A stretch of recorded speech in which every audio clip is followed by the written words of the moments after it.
war. And, we want war because we want to have no wars, but you have to be there. And, sometimes you have to do it. I have said. The absolute silence in that room. The silence in that room when Keg's Breath and Trump were speaking. And you can hear it in that clip. The silence from the generals that he brought from across the world to an event he live streamed. And all of them are sitting going, what the actual fuck? I have a job to do. And so, besides it being a massive photo op, which is what it was, just for him to show off to his dictator buddies, like, hey, I got generals too. Seth announced that he was going to overhaul the inspectors general, which basically are the ones who did the report on him using Signal as a party chat and putting military lives in danger. Remember that? So he's going to overhaul that. That report has already been sent to his desk and will get lost.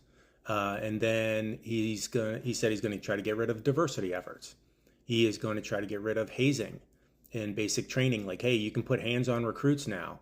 And he's going to get rid of, words like toxic leadership, because heaven forbid there be fucking accountability. And he's talking to 800 plus senior leaders who live and thrive on accountability. And he's telling them, hey, I don't want you to do that anymore. So besides this being a giant waste of taxpayer money, which it was for a photo op, all these individuals did was make themselves look like fools and turn the military even more against them. The military thrives on being, obeying orders, right? And discipline. And he's trying to throw that out. And that won't happen. That won't work. These are leaders whose bonds are forged in battle, in multiple battles, over multiple years. And you have, a Fox News host and wannabe pull-up champion and an addled leader of this country. And I hate to say that, but yeah, an addled, like, where's all the discussion about, the horrible cognitive function of Joe Biden, at this point, right? When you're listening to speeches like this. Jake Tapper, where the fuck are you?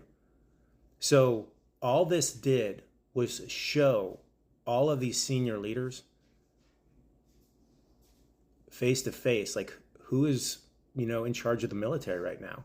And it did not bring them any closer to respecting these men. It did the actual opposite, the exact opposite. So please be aware of that. One thing that will probably come out and is something that should be looked at is if there were any meetings before or after with a couple of generals privately with Trump or Hegseth, besides Chairman of Joint Chiefs of Staff. And so those are the individuals that the rest of these leaders will look out for if there were these little private meetings. Because that could be part of it too, where you bring everybody in, but then you pick the select who you think might go along with you if you did something stupid and crossed a red line and you wanted to talk to them and you had the opportunity to do that. So that is something to be aware of. And we'll see what comes out of that. But what a fucking waste of time.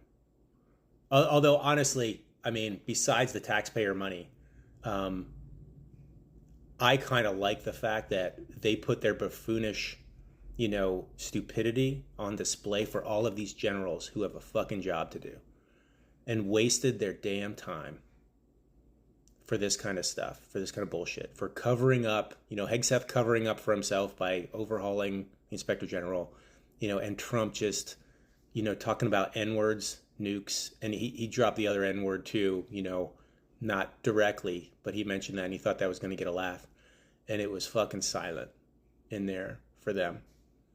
It's not a rally. These are professionals and people who mean business being talked to by buffoons. So I don't think it really did what they wanted it to do at all, except they'll get a couple photos out of it. So.